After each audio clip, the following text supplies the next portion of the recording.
Sometimes the most broken souls recognize each other across species. Sometimes healing comes not from conquering, but from understanding. In 1887 Colorado Territory, a wild beast called Ghostfang terrorized the mountains near Dead Horse Pass. Half dog, half wolf, it had defeated every man who tried to tame it. Ranchers feared it. Trappers cursed it. Those brave enough to face it came back bloodied or didn't come back at all. For 3 years, no rope could hold it, and no cage could contain it. The creature roamed free, leaving destruction in its wake. Everyone said it was impossible to tame. But when the beast began stalking closer to town, broken mountain man Ezra Cade stepped forward. While others saw a monster, Ezra saw something different in those yellow eyes, the same pain that stared back at him every morning in the mirror. Could a man who'd lost everything reach the heart of something everyone else had given up on? Before we jump back in, tell us where you're tuning in from. And if this story touches you, make sure you're subscribed, because tomorrow I've saved something extra special for you. The morning mist clung to the pine trees like old memories, refusing to let go. Ezra Cade stood on the narrow porch of his log cabin, watching the sun struggle through the Colorado Territory's mountain peaks. At 53, his weathered hands wrapped around a tin cup of bitter coffee, he looked like a man carved from the same stone as the mountains themselves, hard, enduring, and worn smooth by years of solitude. His cabin sat perched on a rocky ledge 8 miles north of Pinewood, accessible only by a treacherous deer path that discouraged visitors, which suited Ezra just fine. The last thing he wanted was company. The cabin itself told the story of a man who'd stopped caring about comfort long ago. One room, a stone fireplace, a rough-hewn table, and a bed that creaked with every movement. No decorations, no photographs, nothing to remind him of what he'd lost, except for the small wooden horse. It sat on the windowsill, carved from pine with the careful attention of a father's hands. Tiny details marked every surface, the flowing mane, the proud arch of the neck, even miniature bridle straps etched with a pocket knife. The toy was no bigger than Ezra's palm, but it carried the weight of a world that no longer existed. He'd made it for his son, Thomas, during the winter of 1882. The boy had been 5 years old then, with sandy hair that caught sunlight like spun gold, and a laugh that could chase away the darkest storm clouds. Thomas had carried that little horse everywhere, making galloping sounds as he ran through their house in Denver, pretending to be a great cavalry officer leading charges against imaginary enemies. Now Thomas was buried in a cemetery Ezra would never visit again, and the horse sat silent on a windowsill, gathering dust like everything else in Ezra's deliberately empty life. The accident had been 5 years ago, though some days it felt like yesterday. Other days it felt like a lifetime. Ezra had been sheriff of Arapahoe County then, a position he'd held with pride and purpose. He'd believed in justice, in protecting the innocent, in making the world safer for families like his own. That belief had died the same day as his boy. The outlaw's name was Marcus Kane, wanted for bank robbery and murder across 3 territories. Ezra had tracked him for weeks, finally cornering him in a warehouse on the outskirts of Denver. Kane had surrendered without a fight, hands raised, weapon dropped. It should have been the end of the story, but Ezra had made a mistake. One moment of misplaced mercy, one decision to trust that a man begging for his life wouldn't try anything desperate. He'd loosened Kane's bonds slightly during transport, responding to the man's claims that the ropes were cutting off circulation to his hands. It was a kindness that cost everything.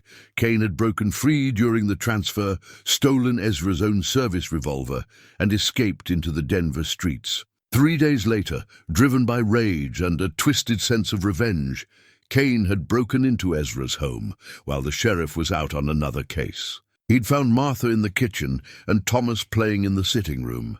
The neighbors said they heard 2 gunshots. When Ezra came home that evening, he found them both lying in pools of blood, the wooden horse clutched in Thomas's small fingers.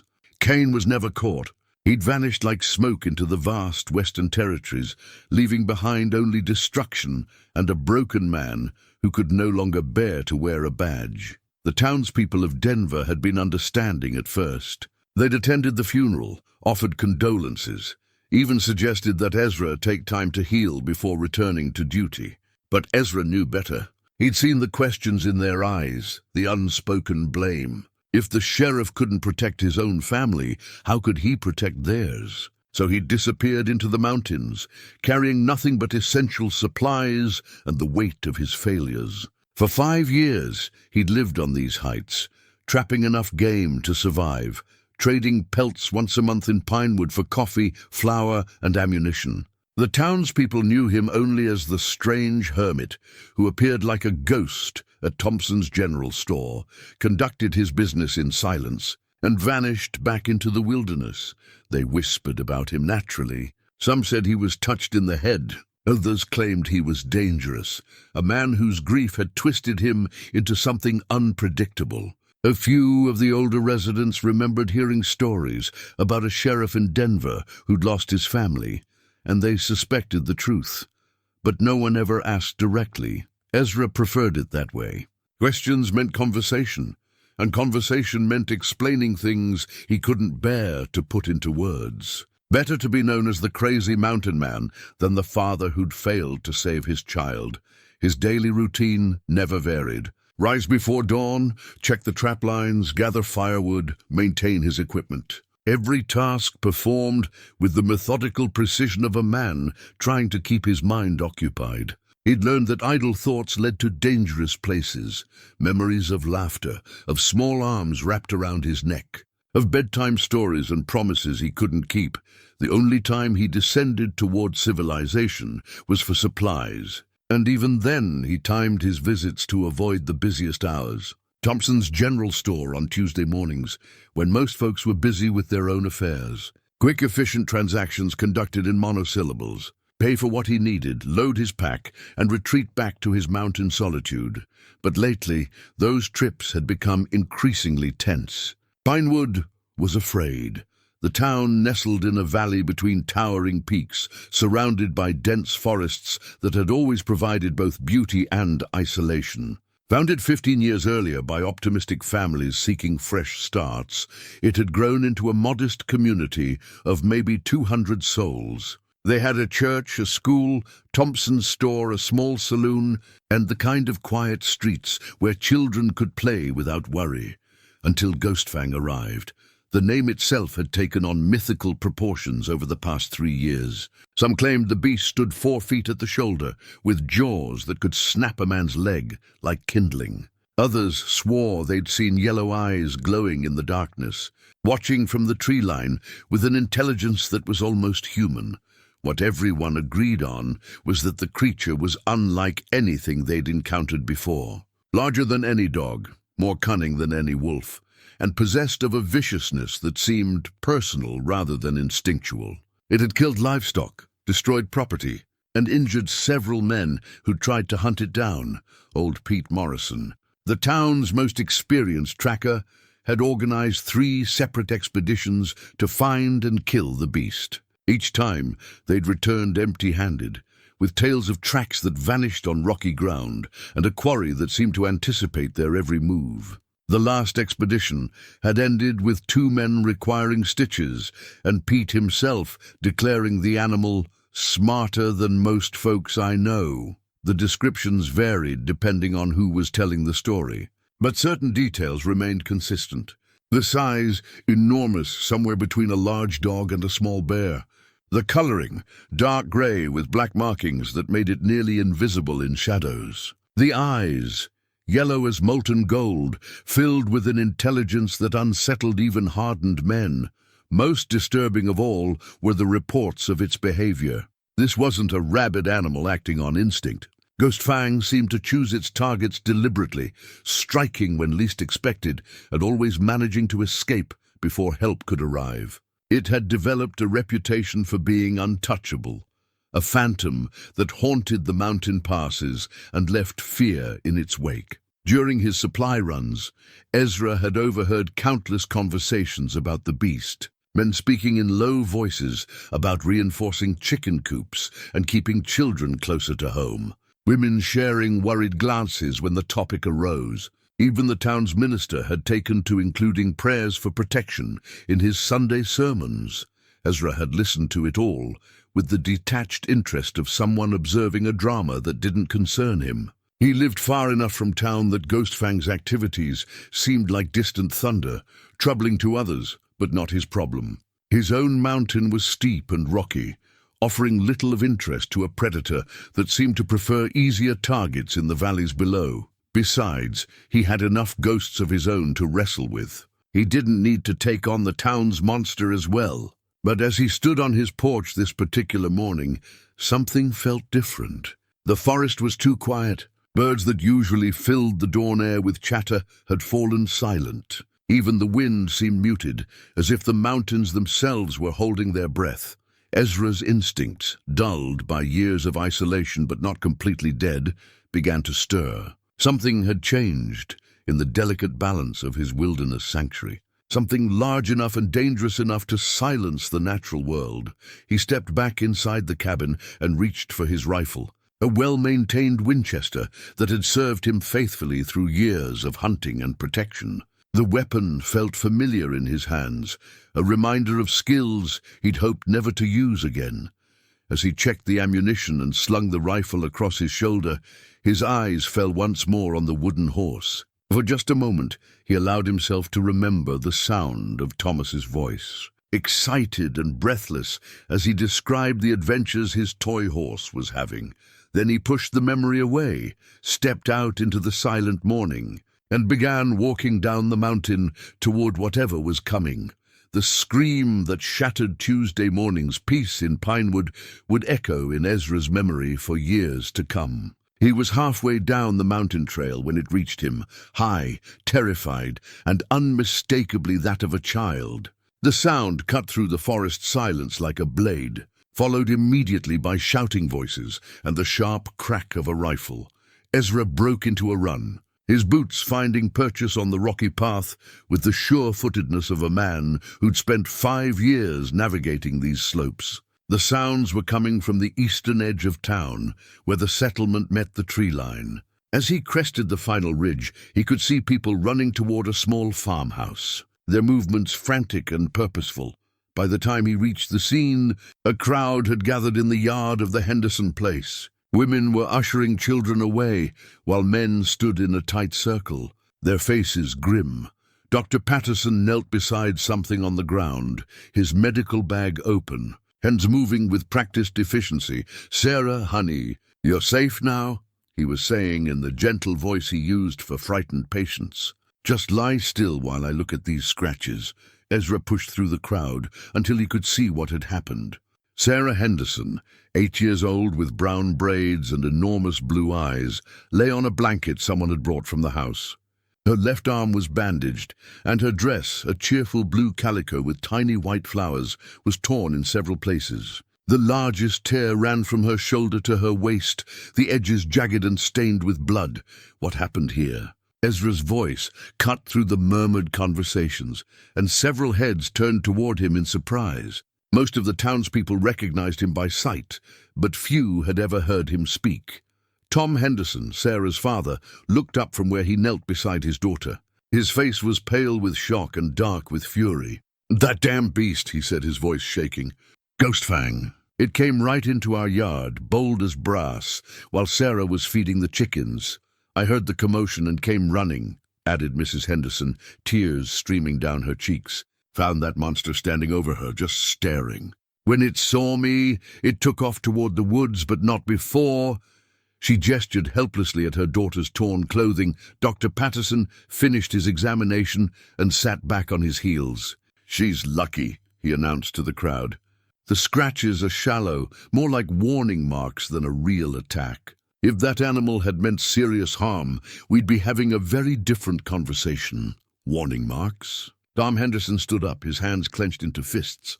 "You're saying it was playing with her?" "I'm saying it could have killed her easily and chose not to," the doctor replied calmly.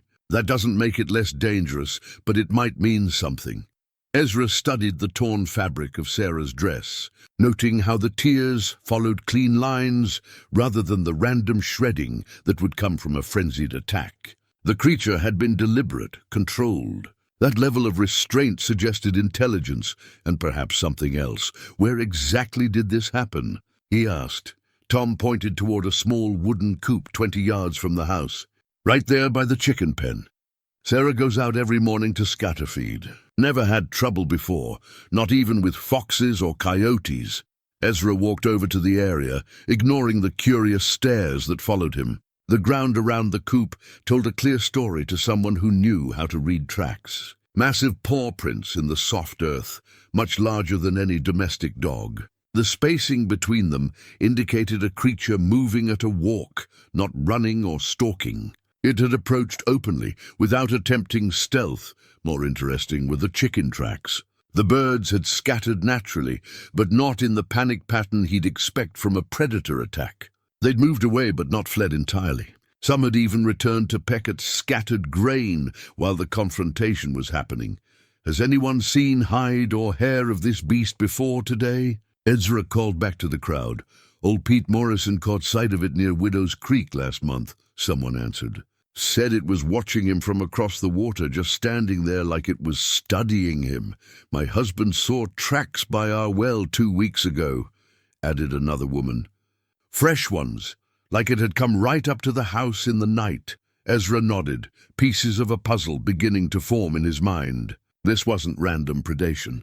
Ghostfang was scouting, learning, perhaps even testing boundaries. But for what purpose? We need to organize another hunting party, Tom Henderson declared, his voice carrying across the gathered crowd. This has gone on long enough.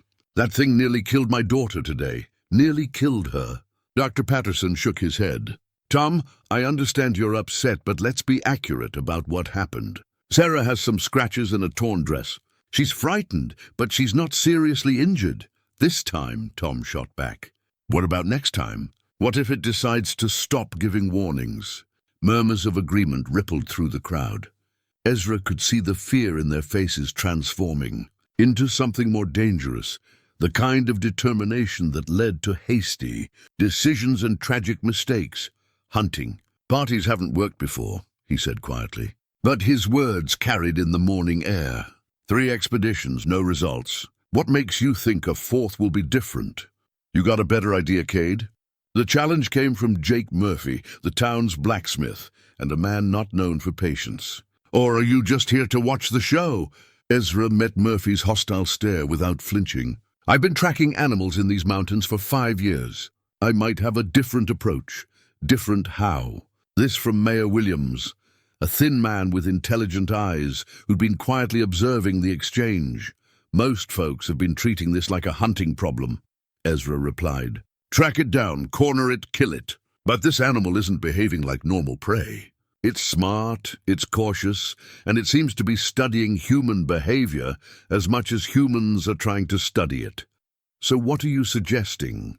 Dr. Patterson asked, genuine curiosity in his voice. Ezra was quiet for a long moment, his eyes moving from the torn dress to the tracks by the chicken coop to the faces of the frightened townspeople. Everything inside him wanted to walk away, to return to his mountain sanctuary and leave these people to solve their own problems. He'd learned the hard way that getting involved in other people's troubles only led to more pain. But then he looked at Sarah Henderson, still lying on the blanket with her wide, scared eyes, and something shifted inside his chest. Something he'd thought was dead began to stir. The protective instinct that had once driven him to become a lawman. The paternal feelings that had made him a devoted father. I think maybe this animal needs understanding more than it needs killing, he said finally. Something drove it to this behavior. Wild animals don't usually get this close to human settlements without good reason. You want to try to understand a monster. Jake Murphy's voice dripped with disbelief. I want to try to solve this problem in a way that doesn't get anyone else hurt, Ezra replied evenly. Including the animal. A shocked silence fell over the crowd. Tom Henderson was the first to break it. You're talking about my daughter, Cade. That thing attacked my little girl. No, Ezra said, his voice gaining strength. It marked your little girl. There's a difference. If Ghostfang had wanted to kill her, she'd be dead. Instead, she's scared but safe. That tells me this animal is trying to communicate something, not hunt. Communicate what? Mayor Williams asked. Ezra looked around at their skeptical faces, knowing he was about to propose something they'd consider madness. I won't know until I try to find out, but I'm willing to track this creature alone and see if there's another way to handle this situation. Alone. Dr. Patterson frowned. That's incredibly dangerous. Less dangerous than sending an armed mob into the mountains, Ezra countered.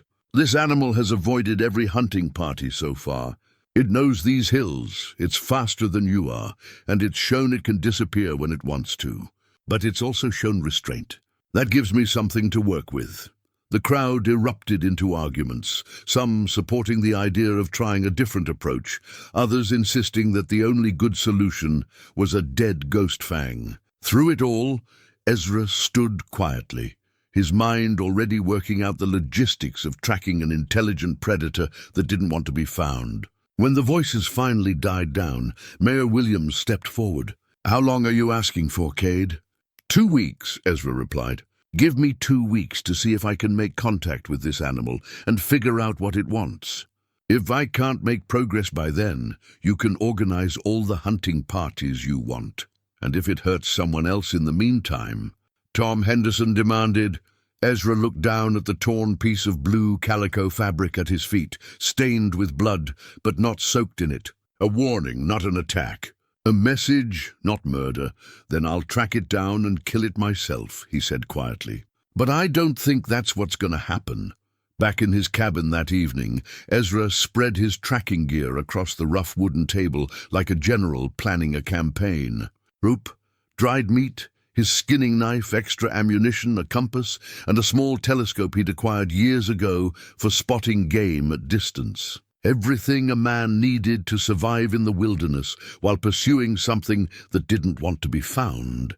As he worked, organizing supplies with methodical precision, his hands moved with automatic efficiency while his mind wandered to places he usually kept locked away. The way Sarah Henderson had looked lying on that blanket reminded him too much of another child, another time when his protection had failed.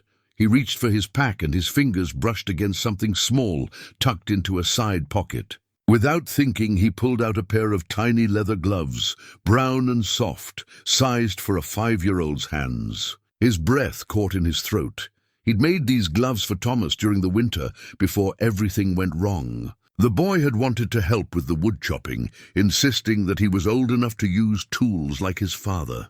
Ezra had compromised by teaching him to stack kindling, but only if he wore proper protection for his small hands. The memory hit him with unexpected force.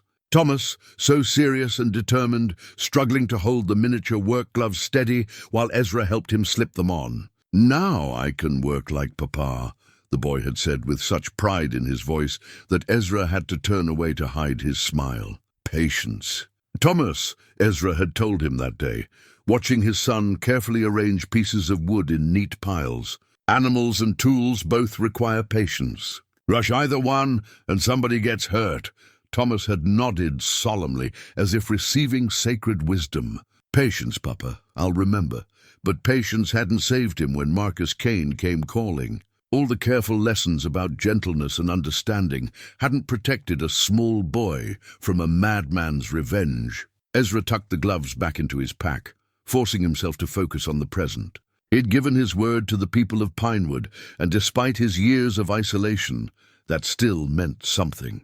More importantly, he couldn't stand by and watch fear consume another community the way guilt had consumed him. The next morning, he set out before dawn, following the trail from the Henderson place into the dense forest beyond. Ghostfang's tracks were easy enough to follow at first. The creature had made no effort to hide its path as it departed from the scene. Deep impressions in the soft earth showed a steady gait, not the frantic scrambling of an animal fleeing in panic. Ezra paused frequently to study the signs, reading the story they told with skills honed by years of solitary hunting. The spacing between prints remained consistent, indicating an animal walking with purpose rather than wandering aimlessly. Occasionally, the tracks would stop entirely, usually near fallen logs or large boulders that offered vantage points overlooking the surrounding terrain. "You were watching," Ezra murmured to himself, examining one such spot where the ground showed clear signs of an animal sitting for an extended period. Watching and learning, the trail led steadily upward into terrain that grew increasingly rugged. Dense pine forests gave way to rocky outcroppings and steep ravines that would challenge even an experienced climber. Yet Ghostfang had navigated the difficult ground with apparent ease, leaving only occasional paw prints where the creature had crossed patches of soft soil between the stones. By midday, Ezra had climbed high enough to look back down at Pinewood nestled in its valley far below. From this elevation, he could see the pattern of farms and homesteads spread across the landscape like a patchwork quilt. Anyone or anything positioned up here would have a commanding view of human activities in the settlement. The implications made him thoughtful. This wasn't just an animal passing through territory. Ghostfang had chosen this vantage point deliberately, studying the humans below with the patience of a military scout. The afternoon brought new challenges as the trail became more difficult to follow. Ghostfang had begun moving across bare rock more frequently, leaving only occasional scratches and disturbed pebbles to mark its passage. Ezra found himself relying more on intuition than physical evidence, trying to think like his quarry. Where would an intelligent animal go to find shelter? Water, food? Most importantly, where would it go to feel safe? The questions reminded him of tracking human fugitives during his sheriff days, when understanding motivation mattered as much as following footprints. Criminals, like animals, followed patterns based on their needs and fears. The key was figuring out what those needs might be. As shadows began lengthening toward evening, Ezra discovered something that made him stop and stare. Nestled in a grove of ancient pines, protected by natural rock walls on three sides, was a small clearing that showed signs of regular use. Not just by Ghostfang, but by the creature's prey animals as well. Deer tracks crisscrossed the area, along with the smaller prints of rabbits and squirrels. Most telling of all were the remains of several meals scattered around what appeared to be a preferred resting spot. Bones picked clean, arranged in neat piles rather than scattered randomly. Hide strips hung from tree branches, apparently being cured for some purpose. This wasn't the lair of a mindless predator. This was evidence of an animal that planned ahead, that prepared for the future, that had established a territory and was actively managing it. Ezra settled behind a large boulder at the edge of the clearing, unwrapped some jerky from his pack and prepared to wait. If Ghostfang used this place regularly, patience might bring the encounter he was seeking. The irony wasn't lost on him. He was applying the same lesson he'd tried to teach Thomas all those years ago. As twilight deepened into full darkness, the forest around him came alive with night sounds. Owls called from distant trees, small creatures rustled through underbrush, and somewhere in the distance, a coyote pack began their evening song. Normal sounds of a healthy wilderness ecosystem. Then gradually, the sounds began to fade. Ezra felt the hair on the back of his neck rise as silence spread outward from somewhere deeper in the forest. Whatever was approaching commanded enough respect or fear to quiet every other living thing in the area. He eased his rifle into position, though he had no intention of using it unless absolutely necessary. The weapon was insurance, nothing more. If his theory was correct, violence would only confirm Ghostfang's apparent belief that humans were threats to be avoided or driven away. A branch snapped in the darkness beyond the clearing. Then another. Deliberate sounds spaced evenly, as if something large was walking without attempting stealth. Either Ghostfang was supremely confident in this territory, or the creature was announcing its presence intentionally. Ezra forced himself to remain motionless, breathing slowly and evenly. Every instinct screamed at him to turn and face the approaching sounds, but he understood that sudden movements could trigger a violent response. Instead, He waited with the patience his son had never had the chance to fully learn. The footsteps stopped at the edge of the clearing. In the moonlight filtering through the pine canopy, Ezra caught his first clear glimpse of the creature that had terrorized Pinewood for 3 years. Ghostfang stood at the forest edge, motionless as carved stone, studying the human invader in its domain. The reality was both more and less than the legends had suggested. Ghostfang was magnificent and terrible in equal measure, but not quite the monster of local legend. Standing 4 feet at the shoulder, the creature was indeed massive, with the powerful build of something bred for strength rather than speed. Its coat was darker than Ezra had expected, charcoal grey, shot through with black stripes that would make it nearly invisible in shadows. But it was the eyes that held his attention. Yellow as autumn leaves, they glowed with an intelligence that was unmistakably aware. This wasn't the blank stare of a wild predator evaluating prey. Ghostfang was studying him with the focused attention of something trying to solve a puzzle. For several long minutes, neither man nor beast moved. The creature's head tilted slightly, and Ezra noticed something that made his heart clench with unexpected sympathy. Ghostfang was limping, favoring its right front leg. Dark stains around the shoulder suggested an injury that had been festering for some time. Slowly, carefully, Ezra reached into his pack and pulled out a piece of dried venison. Not throwing it, not making sudden gestures, just holding it visible in his open palm. The creature's nostrils flared, catching the scent, but it made no move to approach. "Easy there," Ezra said softly, using the same tone he'd once used to calm nervous horses. "I'm not here to hurt you." The sound of his voice made Ghostfang's ears prick forward. Another tilt of the head, this time accompanied by a soft whine that spoke of pain rather than aggression. The creature took a single step into the clearing, then stopped, muscles tensed for instant flight. Ezra set the meat on the ground between them and slowly backed away from it. "There you go. Take your time." But instead of approaching the food, Ghostfang circled the entire clearing, staying near the tree line, studying Ezra from multiple angles. The limp became more pronounced as the creature moved, and Ezra could see that the injured leg was swollen and hot-looking even in the dim moonlight. When the circling was complete, Ghostfang settled onto its haunches about 20 feet away from both Ezra and the offered meat. The message was clear. It would watch and wait, but it wouldn't be trapped into accepting gifts that might come with strings attached. Smart animal. Too smart for its own good, perhaps. Ezra remained motionless for another hour, letting the creature grow accustomed to his presence. Gradually, the normal night sounds of the forest began to return. Owls resumed their hunting calls. Small creatures ventured out of their hiding places, and the tension in the clearing decreased to something almost companionable. When Ghostfang finally approached the meat, it did so with elaborate caution, never taking its eyes off Ezra. The creature sniffed the venison thoroughly before taking it in gentle bites. Nothing like the savage tearing that legends had described. Even injured and hungry, it maintained a dignity that spoke of careful upbringing. This had been someone's companion once. Ezra was certain of it now.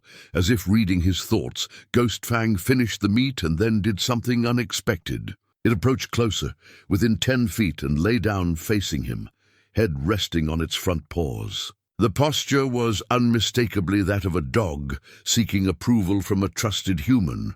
"What happened to you, boy?" Ezra whispered. "Where did you come from?" The creature's tail, thick and bushy, gave the slightest twitch at the sound of his voice. Not wagging exactly, but acknowledgement that it was being spoken to rather than shouted at. Ezra spent the rest of the night in the clearing, maintaining his vigil while Ghostfang dozed fitfully nearby. The creature's sleep was troubled, interrupted frequently by whimpers and involuntary movements that suggested painful dreams. Each time it stirred, those yellow eyes would find Ezra immediately, checking that the human was still in the same position and posed no threat. By dawn, a fragile trust had been established. Nothing dramatic, nothing that would make for exciting stories in Pinewood's saloon. Just two damaged souls, sharing space without violence, each giving the other room to exist. When morning light filtered through the pine canopy, Ezra got his first clear look at Ghostfang's injured leg. The wound was worse than he'd thought, a deep puncture that had become badly infected, probably from a trap or a bullet that had grazed rather than killed. Without treatment, the creature would eventually succumb to blood poisoning. More disturbing were the other scars he could now see covering the animal's body. Rope burns around the neck and legs, healing cuts that spoke of struggles with wire fencing. Most telling of all, a pattern of small circular scars along the ribs that could only have come from repeated application of something hot. Poker marks, perhaps, or the tip of a branding iron. Someone had tortured this animal, systematically, repeatedly. Ezra's hands clenched into fists as he recognized the signs of deliberate cruelty. He'd seen similar scars on horses that had been brutalized by men who took pleasure in causing pain. The miracle wasn't that Ghostfang had turned aggressive, it was that the creature had retained any capacity for gentleness at all, as if sensing his change in mood. Ghostfang raised its head and studied him with those remarkably expressive eyes. The creature seemed to recognize sympathy when it saw it, because for the first time since their encounter began, its tail moved in something that might generously be called a wag. "Someone hurt you bad, didn't they?" Ezra said softly. "Made you afraid of people. Made you think you had to fight to survive." The response was another soft whine, this one carrying a note of something that sounded almost like agreement. Ezra reached slowly into his pack again, this time pulling out his water flask and a clean cloth. "I can help with that leg if you'll let me. Won't be pleasant, but it'll keep you from dying of poison." Ghostfang watched the preparations with intense interest, but no apparent fear. When Ezra began moving slowly toward the injured leg, the creature tensed but didn't retreat. It had decided, for reasons of its own, to trust this particular human. The cleaning process was difficult for both of them. The wound was deep and angry, requiring thorough irrigation to remove the infection. Ghostfang bore the pain with stoic endurance, occasionally pressing its massive head against Ezra's shoulder when the discomfort became too much to bear, silently. "Easy, boy," Ezra murmured as he worked, using strips torn from his own shirt to create bandages. "I know it hurts. Sometimes healing hurts worse than the original injury." The words carried more weight than he'd intended. As he wrapped the creature's leg with careful precision, Ezra found himself thinking about his own wounds, the emotional damage that had never properly healed because he'd refused to let anyone help clean them out. When the bandaging was complete, Ghostfang licked Ezra's hand with gentle gratitude.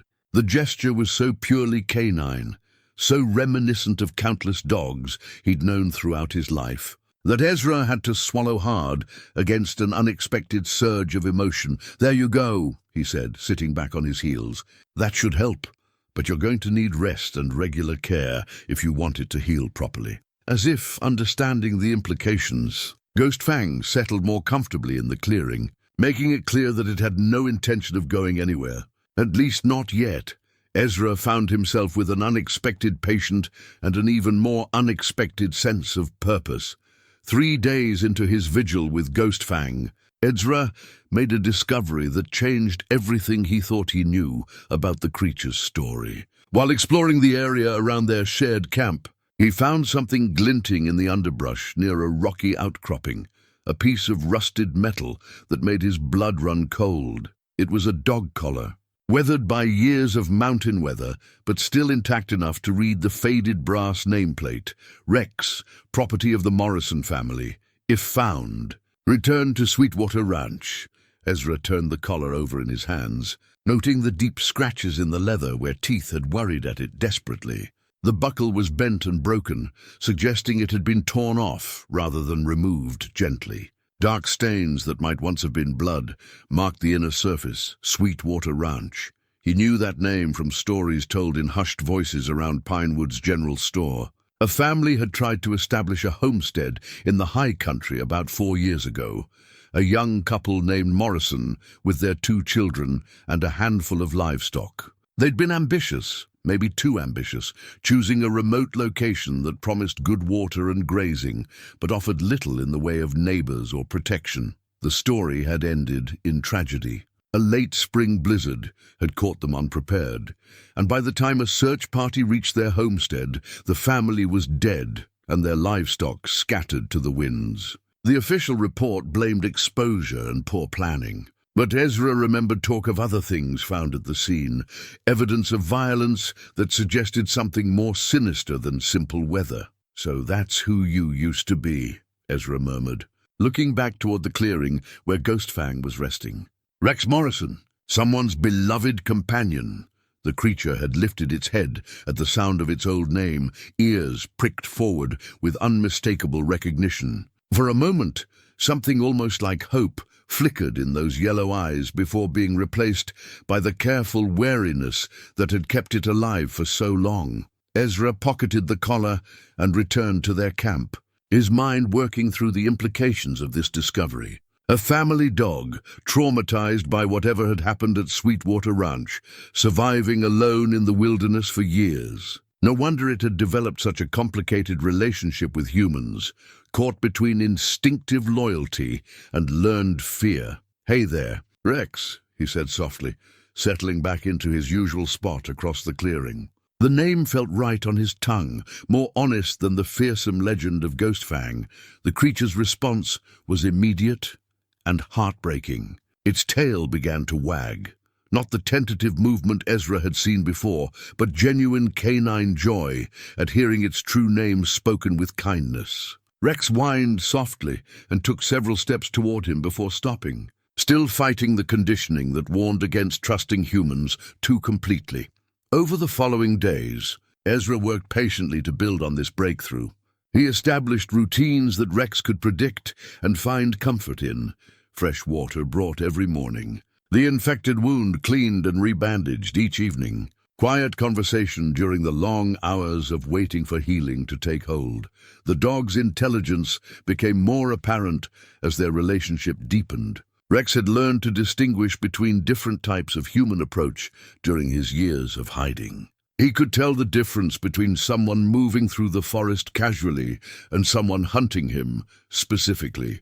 He understood that raised voices meant danger, but quiet tones meant safety. Most remarkably, he had developed an almost supernatural ability to read human intentions. When Ezra moved too quickly or made sudden gestures, Rex would freeze and study him intently until satisfied that no threat was intended. The dog had learned to survive by becoming a student of human nature. "You're smarter than most people I've known," Ezra told him one evening as he changed the bandages. The infection was responding well to daily cleaning, and Rex no longer flinched when Ezra approached the injured leg. "Probably smarter than me, truth be told," Rex responded by resting his massive head on Ezra's knee, a gesture of trust that felt like a gift. The simple contact awakened something in Ezra that had been dormant since Thomas's death, the protective instinct that had once made him a devoted father and dedicated lawman. But their peaceful routine was about to be disrupted. The 6th day of their partnership, Ezra heard voices echoing up from the valley below. Harsh voices raised in anger, growing steadily closer. Rex heard them too, and immediately assumed the alert posture that meant potential danger. His ears flattened against his skull, and a low growl rumbled in his throat. "Easy, boy," Ezra soothed, but he was reaching for his rifle even as he spoke. Those voices carried the particular tone of men worked up for violence, and he had a sinking feeling he knew what had brought them to the mountains.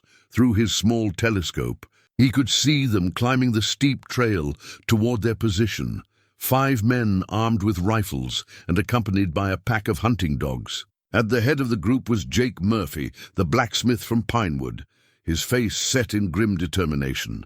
"We know you're up here, Cade." Murphy's voice carried clearly across the distance. "Time's up!"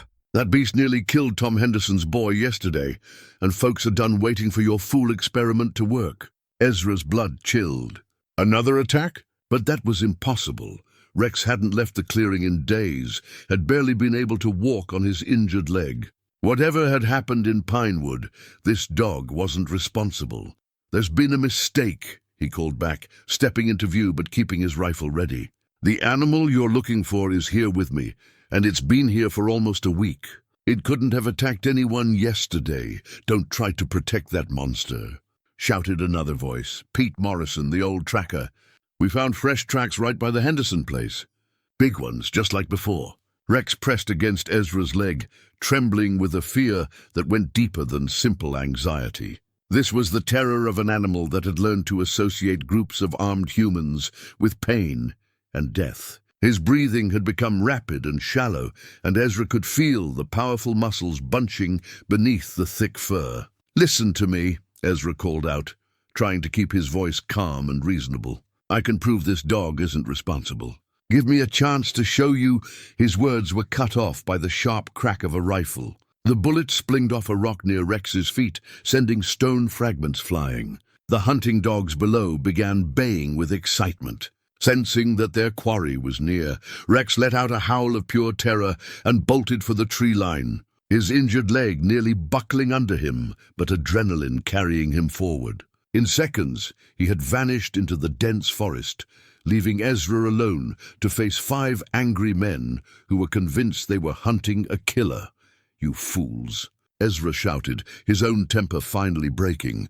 "You just drove away the only chance you had of solving this problem."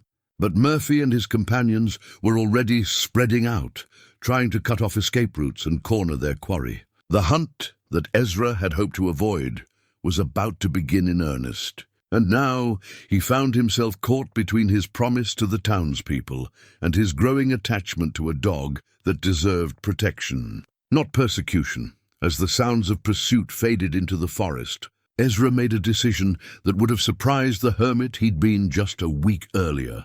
He was going to find Rex before the others did, even if it meant putting himself between an innocent animal and the justice that humans called necessary. Finding Rex took 2 days of careful tracking through terrain that grew increasingly treacherous. The dog had fled in panic, crashing through underbrush and leaving a trail that even an inexperienced hunter could follow. But as his terror subsided and survival instincts took over, Rex had begun moving more deliberately, choosing paths that would mask his scent and confuse pursuers.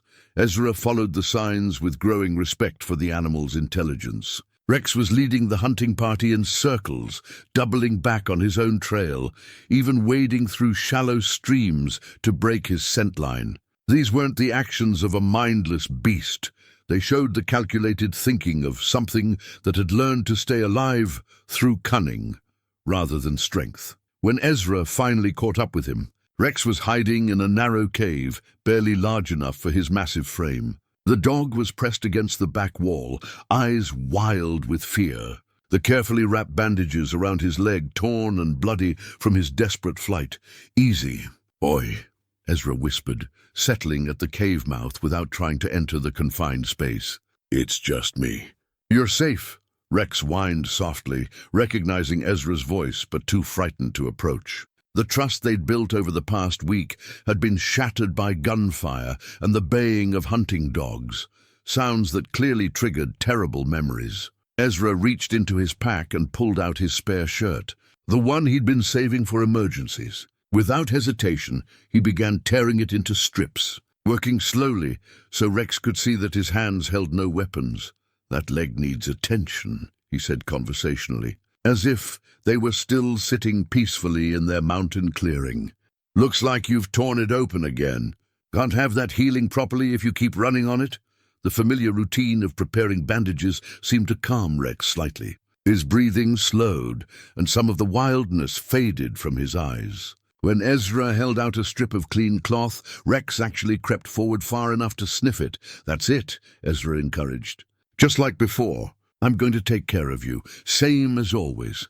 The process of rebandaging the injured leg in the cramped cave was awkward and difficult, but Rex submitted to it with the patient endurance Ezra had come to expect from him. As he worked, Ezra found himself talking, partly to keep the dog calm, but mostly because the words seemed to need saying. "I know what it's like," he said softly, cleaning the reopened wound with water from his flask. "Being afraid of people who should have protected you. Having something terrible happen that changes how you see the world. Rex's ears pricked forward at the change in Ezra's tone. Something in the man's voice spoke of shared experience, of pain that ran deeper than physical injury. "I had a boy once," Ezra continued, his hands working steadily while his heart opened wounds he'd kept carefully sealed. "About the age you probably were when you belonged to the Morrisons. Sweet kid, brave as anything, loved animals more than most people." The words came easier now, as if Rex's quiet presence had given him permission to remember without drowning in guilt. His name was Thomas. Tommy. He had this way of talking to hurt animals, real gentle-like, same way I'm talking to you now. Made me proud to watch him, the way he'd take care of things that needed helping. Rex had gone completely still, as if sensing the importance of what was being shared. His yellow eyes never left Ezra's face, and something in their depths suggested understanding that went beyond simple animal instinct. "I failed him," Ezra whispered, the confession torn from somewhere deep inside. "Let a bad man get close to our family because I thought I was smart enough to handle any situation. Thought my badge and my experience were enough to keep the people I loved safe." The fresh bandage was in place now, but Ezra's hands remained gentle on Rex's injured leg, the contact somehow necessary for both of them. When it was over, "When I found them," his voice broke and he had to stop for a moment to gather himself. "I couldn't save them. All my training, all my promises. And I couldn't save the two people who mattered most in the world." Rex pressed closer, his massive head coming to rest against Ezra's chest. The gesture was purely instinctive, the kind of comfort one wounded soul offers another. In that moment, species didn't matter, only the shared understanding of loss and survival. "So I ran," Ezra admitted, stroking the thick fur behind Rex's ears. "Came to these mountains to hide from what I'd done wrong. Told myself I was protecting other people by staying away. But truth is, I was just scared of failing again." They sat together in the cave's dim interior, two refugees from different kinds of tragedy finding solace in quiet companionship. The sounds of the hunting party had faded into the distance. Jake Murphy and his men were searching in the wrong direction, following false trails that Rex's desperate flight had created. "But I found you," Ezra said eventually. "Or maybe you found me. Either way, I'm not running anymore." As if responding to the resolve in his voice, Rex lifted his head and looked directly into Ezra's eyes. What passed between them in that moment was something beyond simple trust. It was recognition.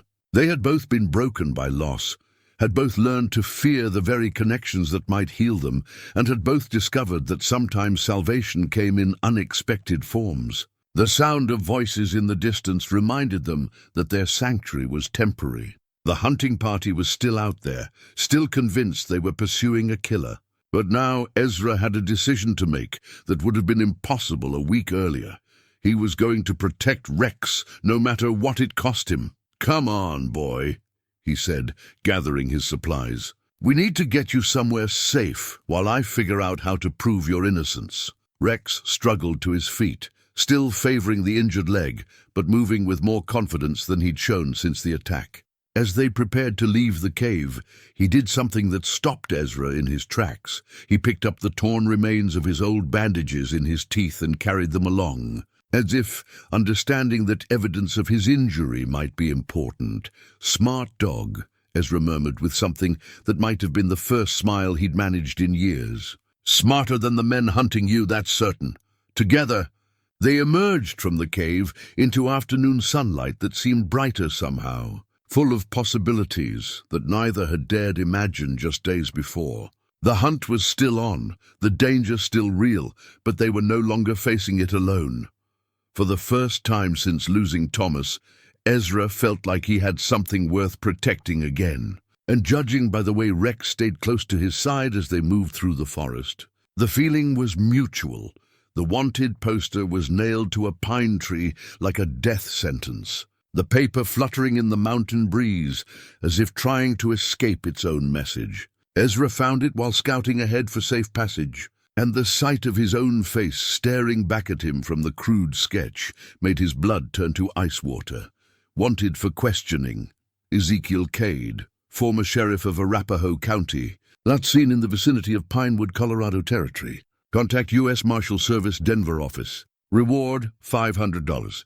Below the main text, in smaller print that made Ezra's hands shake, in connection with the escape of Marcus Kane and subsequent murder of Martha and Thomas Cade, may be armed and considered dangerous. Rex sensed his distress immediately, pressing against his leg with a soft whine of concern. But Ezra barely noticed the comfort being offered. His mind was reeling with the implications of this discovery. After 5 years of hiding, someone had connected the Hermit of Pinewood with the disgraced sheriff who disappeared from Denver. But who? And why now? The answer came in the form of voices approaching through the trees, not the rough calls of Jake Murphy's hunting party, but the measured tones of men accustomed to official authority. Ezra grabbed Rex's collar and pulled him behind a large boulder just as 3 figures emerged into view. The man in the lead wore a brass star on his vest and carried himself with the confidence of someone used to being obeyed. Behind him walked 2 others, one clearly a deputy by his stance and equipment, the other a civilian whose expensive clothes and soft appearance marked him as someone from the city. "This is the area the townspeople described," the marshal was saying, consulting a piece of paper. "If Cade is really up here playing games with that animal, we should find signs soon enough." "I still don't understand why we're pursuing this angle," the civilian complained, dabbing at his forehead with a silk handkerchief. "The man's been a hermit for years. What possible connection could he have to my client's interests?" "Your client hired me to find Marcus Kane," the marshal replied curtly. "Kane's trail went cold after the Denver murders, but there were always rumors that someone helped him disappear. A disgraced sheriff with nothing left to lose would be perfect for that kind of job." Ezra's world tilted sideways. They thought he'd helped Marcus Kane escape. The man who'd murdered his family was being protected by someone wealthy enough to hire federal marshals. And somehow Ezra had become a suspect in his own family's deaths. "The timeline fits," the deputy was saying, apparently warming to the theory. "Cade disappears right after Kane breaks out of custody. Could be they planned the whole thing together. Fake Kane's death, make it look like Cade was another victim. Split the proceeds from whatever jobs Kane's been pulling these past 5 years. Preposterous," Ezra whispered. But even as he said it, he could see how the circumstances might look to outsiders. A sheriff whose prisoner escapes and kills his family, then vanishes without a trace into the wilderness. To men who didn't know the crushing weight of guilt and grief that had driven him into exile, it might indeed look like elaborate deception. "The question is whether this dog business is connected," the civilian mused. "Some kind of signal system, perhaps. Kane uses the animal to communicate with Cade about when it's safe to move stolen goods through the territory." Rex trembled against Ezra's side, picking up on the tension radiating from his human companion. The dog's instincts were screaming that these men represented danger, but he stayed perfectly still, trusting Ezra to decide when action was necessary. "We'll know soon enough," the marshal said grimly. "If Cade really is up here, he can't hide forever. These mountains don't offer that many places to disappear completely, and if he resists questioning..." the deputy asked. The marshal's hand rested casually on his sidearm. "Then we'll assume guilt and act accordingly." They moved past Ezra's hiding place, following a trail that would lead them away from his current position, but inevitably back toward any area where Rex might take shelter. As their voices faded, Ezra slumped against the boulder, overwhelmed by the magnitude of what he'd just learned. Marcus Kane was alive. Not only alive, but apparently active enough to require the services of expensive lawyers and federal marshals. The man who'd destroyed Ezra's life had been free all these years, probably laughing at the sheriff, whose mercy had made it all possible. More crushing still was the realization that his self-imposed exile had accomplished nothing. He'd thought his disappearance would spare other families the risk of his failures, but instead it had made him look guilty of crimes that sickened him to contemplate. His grief had been twisted into evidence of collaboration with the very monster he'd sworn to bring to justice. Rex nudged his hand gently, sensing the depth of his despair. The dog's touch brought Ezra back to the present, reminding him that whatever else might be true, he now had responsibilities that went beyond his own guilt and regret. "We're in trouble, boy," he said softly, scratching behind Rex's ears while his mind worked through their limited options. "Bad trouble. Those men think I'm a criminal, and they won't be interested in hearing explanations." The irony was almost too bitter to bear. After years of avoiding human contact to protect innocent people from his supposed curse of failure, he was now suspected of being in league with the man whose escape had started it all. Every choice he'd made in the name of protecting others had been turned against him. But as he looked into Rex's trusting yellow eyes, Ezra felt something he hadn't experienced in 5 long years. A sense of purpose that had nothing to do with his own guilt or redemption. This dog had already suffered enough at human hands. Whatever happened to Ezra himself, he wouldn't let Rex become another victim of circumstances beyond his control. "Listen to me," he said, his voice gaining strength as his resolve hardened. "Those men are going to keep hunting us both now. They think you're part of some criminal scheme, and they think I'm the mastermind behind it all. That means we can't trust anyone else to help us." Rex's tail gave the slightest wag, as if he understood and accepted the terms of their partnership. Man and dog against a world that had already hurt them both too much. "But I'm not giving up," Ezra continued, surprised by the conviction in his own voice. "Not on you, not on clearing both our names. If Kane's really alive, if he's been active all these years, then there might be evidence that proves what really happened. Evidence that shows you're just an innocent animal and I'm just a broken-down ex-sheriff who never betrayed anyone except maybe himself." The sound of voices in the distance reminded them that their pursuers were still close. But for the first time since losing Thomas, Ezra felt the stirring of something that might eventually become hope. He had a mission now, not just survival but justice. Not just for himself, but for the loyal companion who'd somehow found the courage to trust again, despite every reason not to. Standing up, Ezra folded the wanted poster and tucked it into his pack.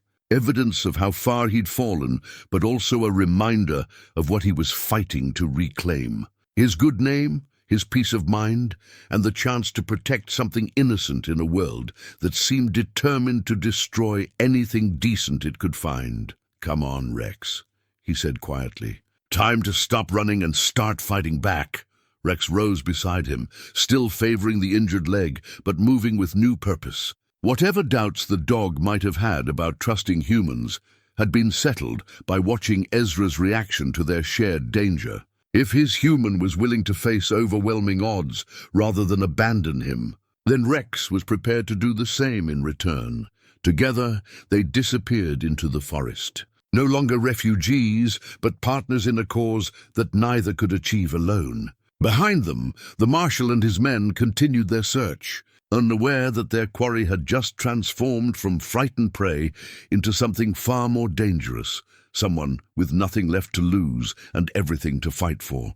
The small wooden whistle felt impossibly light in Ezra's weathered hands, but the weight of memory it carried threatened to crush him. He'd carved it from a piece of mountain ash during Thomas's 4th winter, when his boy had developed a troublesome habit of wandering off during their evening walks around their Denver neighborhood. "One long whistle means come running," Ezra had explained, teaching his son to recognize the clear, piercing note. "2 short ones mean you're going the wrong direction. 3 quick ones mean stop where you are and wait for Papa." Thomas had been so proud of that whistle, treating it like a sacred communication device between father and son. He'd practiced the signals until he could identify each one from remarkable distances. And Ezra had never once blown a call that his boy didn't answer immediately. Now, sitting in a hidden cave 2 miles above Pinewood, with Rex pressed against his side, Ezra wondered if the whistle might serve a similar purpose with his new companion. The dog had shown remarkable intelligence and adaptability. Perhaps he could learn to respond to the same signals that had once guided a beloved child. "What do you think, boy?" he asked softly, holding the whistle where Rex could examine it. "Think you might like to learn some new tricks?" Rex sniffed the carved wood with interest, his tail giving the slightest wag. Something about the object seemed to intrigue him. Maybe the familiar scent of Ezra's hands, or perhaps some deeper understanding that this small tool represented communication rather than threat. The past 3 days had been a careful dance of evasion and preparation. The marshal and his men had established a systematic search pattern, working their way through the mountains with the methodical precision of experienced manhunters. They'd found and destroyed Ezra's original camp, scattered the hunting party that had been pursuing Rex, and made it clear that they had no intention of leaving without their quarry, but they were tracking a ghost. Ezra had learned these mountains intimately during his 5 years of exile, and Rex knew every game trail and hidden shelter from his own years of survival. Together, they'd stayed one step ahead of their pursuers, while Ezra developed a plan that might clear both their names. The key was proving that someone else was responsible for the recent attacks near Pinewood. If Rex had been with Ezra during the incidents that had reignited the townspeople's fears, then another animal was doing the damage. And if another animal was involved, it meant someone was deliberately using the Ghostfang legend to cover their tracks. But proving innocence required evidence, and gathering evidence meant taking risks that could get them both killed. "Right," Ezra said, raising the whistle to his lips. "Let's see if you're as smart as I think you are." He blew one long, clear note, the same call that had once summoned Thomas home for supper. Rex's ears pricked forward immediately, and he tilted his head with obvious interest. When Ezra patted the ground beside him, the dog moved closer, studying his face for clues about what was expected. "Good," Ezra murmured, scratching behind Rex's ears. "That means come close. Let's try the next one." 2 short blasts brought a different response. Rex looked around uncertainly, then took a few steps toward the cave entrance. When Ezra shook his head and repeated the signal, the dog returned to his side, beginning to understand that the sounds were instructions rather than random noise. The 3 quick notes proved the most challenging. Rex had no frame of reference for stopping and waiting. His survival had depended on constant movement and vigilance. But after several repetitions, he began to grasp that the signal meant freezing in place until told to move again. "You're a natural," Ezra said with genuine admiration. "Smarter than most recruits I trained during my sheriff days." The whistle training continued through the afternoon, with Rex proving remarkably quick to learn and eager to please. By evening, he was responding to all 3 signals with confidence, treating the exercise as a game rather than work. His tail wagged with genuine enthusiasm each time he got a signal right, and he clearly enjoyed the praise and attention that came with success. But the real test would come when they moved into dangerous territory. As darkness settled over the mountains, Ezra began his final preparations for what might be their last night of freedom. His plan was simple in concept, but perilous in execution. Sneak back toward Pinewood under cover of darkness. Find evidence of the real creature causing the recent attacks, and somehow present that proof to authorities who were convinced he was a criminal. The risks were enormous. The marshal's men would be watching every approach to the town, equipped with the kind of resources that made capture likely and escape uncertain. Worse still, if Ezra was wrong about there being another animal involved, he'd be walking Rex directly into a trap with no way out.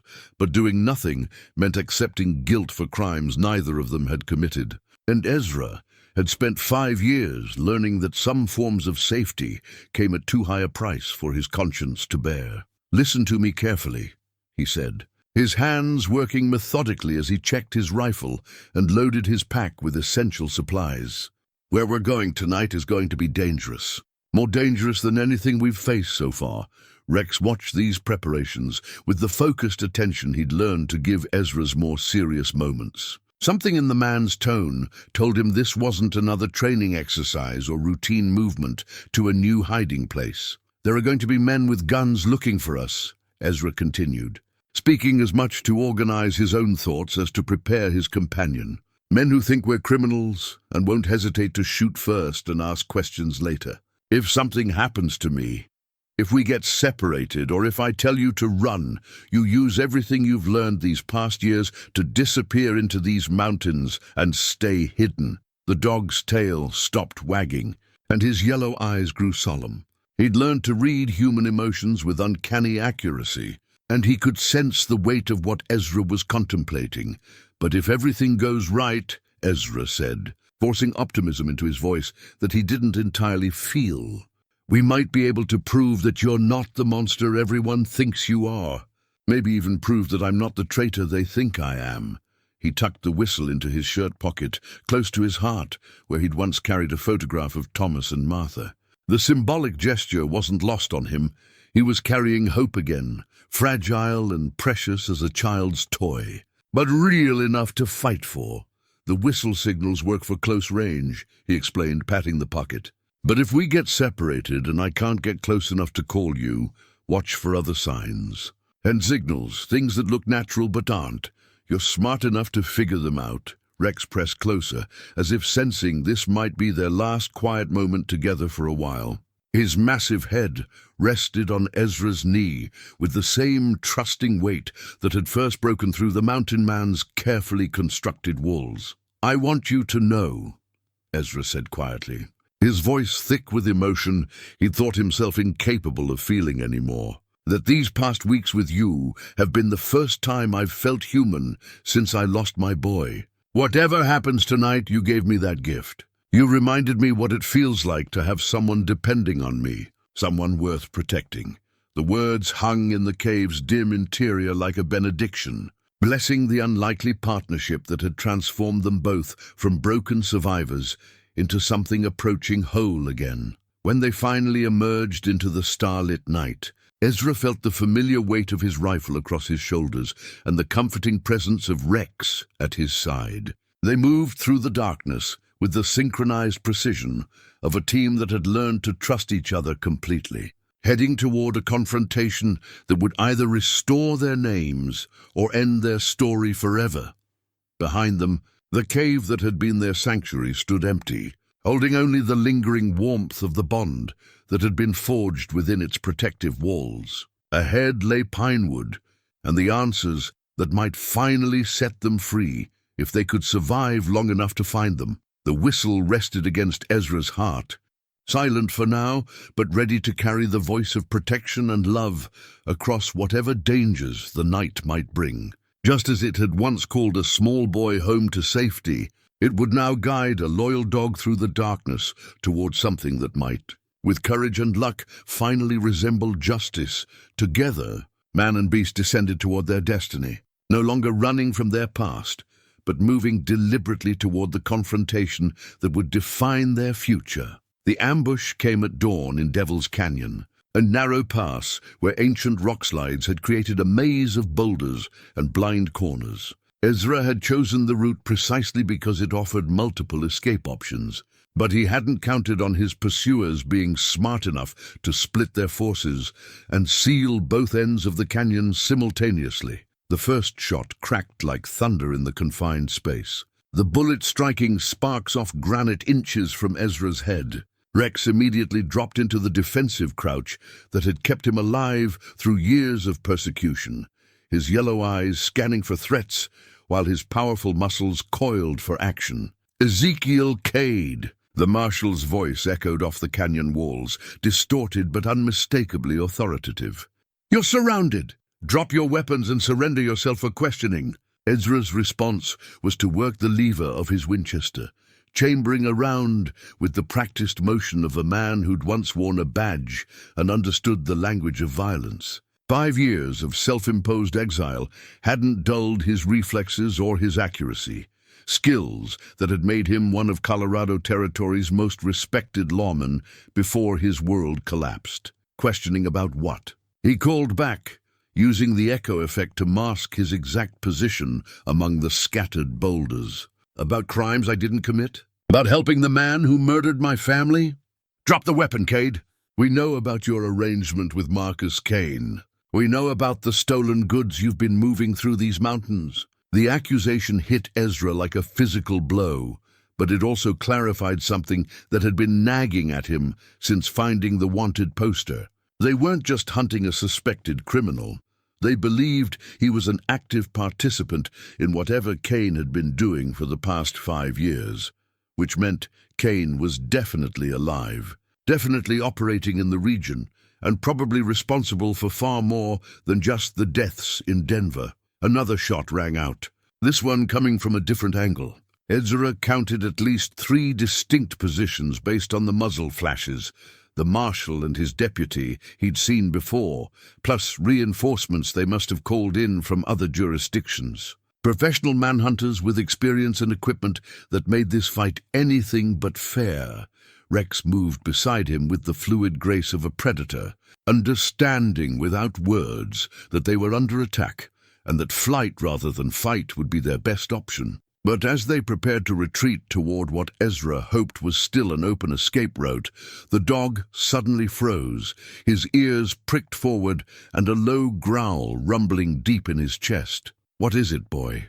Ezra whispered, following Rex's intense gaze toward a cluster of rocks about 50 yards up the canyon wall. The answer came in the form of movement, not the careful positioning of human hunters, but the flowing approach of something that belonged in these mountains. Something large and dark that moved with predatory purpose through terrain that should have been impossible to navigate. Another Ghostfang, or rather the real one. The creature that emerged from concealment was everything the legends had claimed and more. Larger than Rex, with a coat so dark it seemed to absorb light, and eyes that glowed with a malevolent intelligence that made Ezra's blood run cold. This wasn't a traumatized family pet that had learned to survive in the wilderness. This was something that had chosen violence as a way of life. Jesus. One of the marshal's men breathed, his voice carrying clearly in the morning air. What the hell is that thing? The real Ghostfang studied the scene below with obvious calculation, taking in the positions of all the humans before fixing its attention on Rex. What passed between the two animals in that moment was something primal and unmistakable, the recognition of territorial rivals who could not coexist peacefully. "Easy, Rex," Ezra murmured, but he could feel the tension building in his companion like a coiled spring. Every instinct the dog possessed was screaming that this other creature represented a threat that had to be confronted. The standoff might have continued indefinitely, but the marshal's deputy chose that moment to shift position for a better shot at Ezra. The movement caught the real Ghostfang's attention, and its response was swift and terrible. The creature launched itself from its perch with no warning, covering the 50-yard distance in bounds that seemed to defy physics. Its target wasn't Ezra or Rex, but the nearest human, the deputy who'd been careless enough to expose himself in the open. The man's scream cut through the canyon like a blade, followed immediately by the sharp crack of breaking bone and the wet sounds of flesh being torn. The marshal's shouts for covering fire were answered by wild shots that ricocheted dangerously off stone walls, adding chaos to an already desperate situation. It was Rex who broke the paralysis that had gripped Ezra. The dog exploded from their hiding place with a roar that seemed to shake the canyon walls, launching himself at the creature that was savaging the deputy, not fleeing from violence as his traumatic past should have dictated, but charging toward it in defense of beings who had been hunting him just moments before. The collision between the two animals was like the meeting of opposing storms, full of fury and desperation and the kind of primal conflict that predated human civilization. As they rolled and snarled and fought among the scattered boulders, Ezra realized with crystal clarity that Rex was outmatched. The real Ghostfang was larger, stronger, and driven by a killing rage that Rex's gentle nature couldn't match. His companion, his friend, was going to die unless Ezra acted immediately. For the first time in 5 years, Ezra Cade raised his rifle with the intention of killing another living creature, not for survival or justice, but for love. The shot that changed everything came from Ezra's Winchester, fired with the cold precision of a man who'd spent 20 years enforcing justice in violent country. The bullet took the real Ghostfang in the shoulder, spinning it away from Rex with a snarl of pain and fury that echoed off the canyon walls, like the voice of hell itself. But instead of fleeing or falling, the wounded creature turned its attention to this new threat, fixing its burning yellow eyes on Ezra with the kind of focused hatred that spoke of intelligence and memory. This wasn't just an animal defending territory. This was something that understood revenge.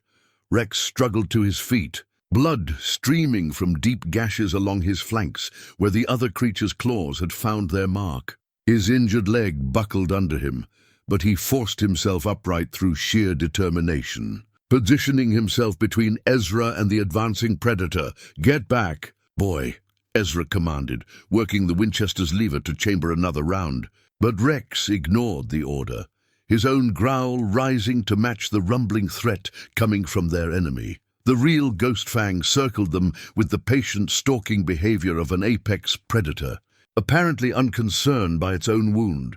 Dark blood matted its coat, but the injury only seemed to have increased its rage rather than weakening its resolve. When it finally attacked again, it came not for Rex, but directly for Ezra, recognizing him as the more dangerous opponent. Ezra's second shot went wide as he threw himself sideways to avoid massive jaws that snapped shut where his head had been just moments before. He hit the rocky ground hard, feeling his ribs protest the impact, but managed to roll behind a boulder as claws raked the stone where he'd fallen. The creature's frustrated roar was answered by Rex's defiant bark as the injured dog launched himself at his tormentor from behind. The impact sent both animals tumbling in a confusion of fur and fangs, but this time Rex was ready for the fight. His weeks of healing had restored much of his strength, and more importantly, he was fighting to protect rather than simply survive. The battle between the two animals was fierce but brief. Rex had size and intelligence on his side, but the real Ghostfang fought with the vicious desperation of something that had nothing left to lose. When they separated this time, both were bleeding, but it was Rex who was favoring a new injury, a deep puncture wound in his neck that leaked crimson onto the canyon floor. "Rex!" Ezra's cry of anguish carried more pain than any of his own physical injuries. The sight of his companion's blood triggered something primal in him, a protective fury that swept away 5 years of careful emotional numbness. He rose from behind his boulder like an avenging spirit, the Winchester steady in his hands despite the chaos around him. This time when he fired, the bullet found its target with devastating precision, taking the real Ghostfang's center mass and dropping it to the stone with a wet thud that echoed through the canyon.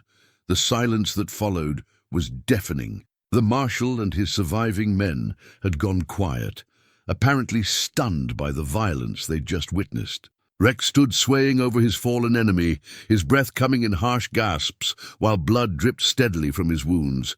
"Drop your weapon, Cade!" The marshal's voice was hoarse but still carried authority. "It's over. Drop the rifle and step away from the animal." Instead of complying, Ezra walked slowly toward Rex, his hands empty, but his eyes never leaving his wounded companion. The dog's legs gave out just as he reached him, and Ezra caught the massive animal in his arms, feeling the warm wetness of blood soaking through his shirt. "Easy, boy," he whispered, his voice breaking. "I've got you. You're going to be all right." But even as he spoke the reassuring words, Ezra could see that Rex's injuries were serious. The neck wound was deep, and blood was pooling beneath them faster than should have been possible. Without immediate medical attention, his companion wasn't going to survive. "Help us," Ezra called out to the hidden lawman, all pretense of resistance abandoned. "This dog just saved your deputy's life. The least you can do is help me save his." "Step away from the weapon first," came the shouted reply.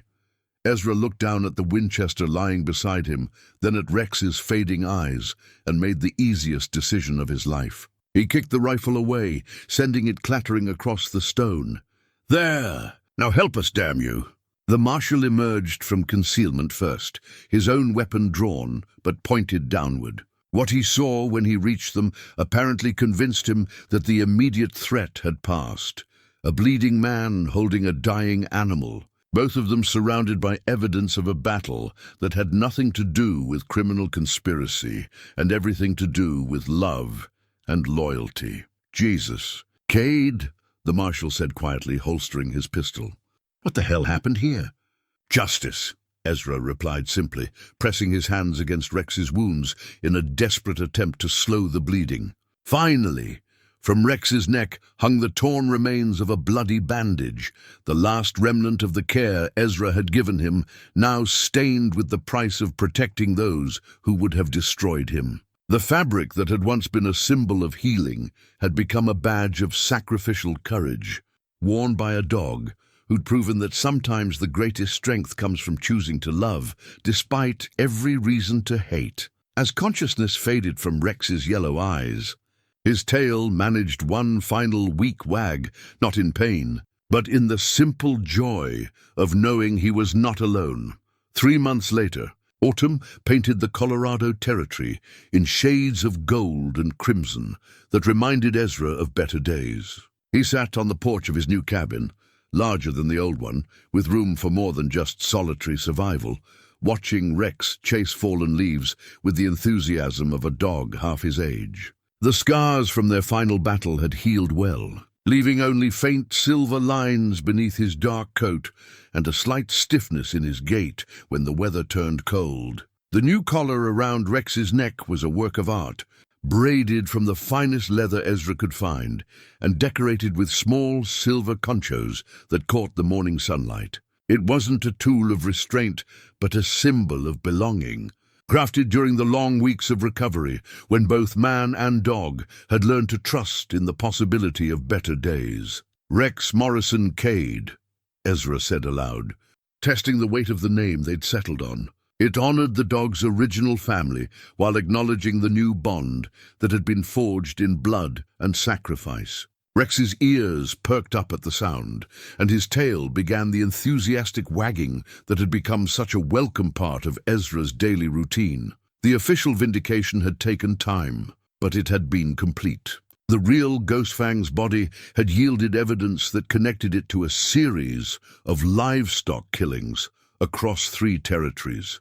Attacks that had occurred while Rex was documented to be in Ezra's care. More importantly, the creature's lair had contained trophies from its victims, including items that proved its responsibility for the original Morrison family tragedy. Rex had been cleared of all charges officially and publicly. The townspeople of Pinewood had held a ceremony in his honor, with little Sarah Henderson presenting him with a hand-stitched blanket that he treasured above all his other possessions. Dr. Patterson had declared him a hero of the First Order, and even Jake Murphy had grudgingly admitted that he'd been wrong about the dog's character. Ezra's own exoneration had been more complex but equally thorough. The federal investigation, triggered by the Canyon battle, had uncovered a network of corruption that reached back to Denver and involved several officials who'd been protecting Marcus Kane in exchange for a share of his criminal proceeds. Kane himself had finally been captured in a raid on his hideout near the Utah border, ending a reign of terror that had lasted far longer than anyone had imagined. The wanted poster that had started it all now hung framed on Ezra's wall, not as a badge of shame, but as a reminder of how thoroughly truth could triumph over appearances when good people were willing to fight for it. Below, it hung his old sheriff's badge, offered back to him by a grateful territorial government that had learned the value of honest lawmen the hard way. He'd declined the offer politely but firmly. That part of his life belonged to the past, along with the guilt and isolation that had defined his years of exile. The future held different responsibilities, gentler ones that suited the man he'd become through learning to love again. The sound of approaching horses drew his attention to the trail that led up from Pinewood. Mayor Williams was riding in the lead, followed by Tom Henderson and his daughter Sarah, all of them wearing the kind of smiles that meant good news. Rex bounded toward them with welcoming barks, his transformation from feared beast to beloved town mascot complete in every detail that mattered. "Morning, Ezra," Mayor Williams called as he dismounted. "Beautiful day for what we came to discuss. And what might that be?" Ezra asked, though he suspected he already knew. They'd been dropping hints for weeks about a proposition that would benefit everyone involved. "The school board has approved our recommendation," Sarah Henderson announced, before any of the adults could speak. At 11 years old, she'd grown into a confident young lady whose brush with danger had only strengthened her natural courage.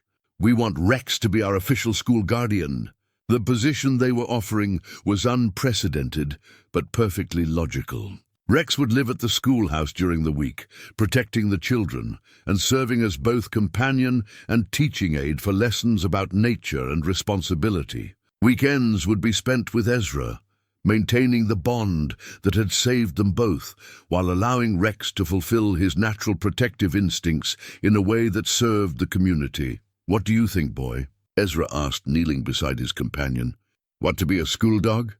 Rex's enthusiastic tail wagging suggested he understood the importance of the offer, even if the specific details were beyond his comprehension. What mattered was that the people who'd once feared him now trusted him with their most precious possessions, their children. "There's one condition," Ezra said, rising to shake hands with the delegation.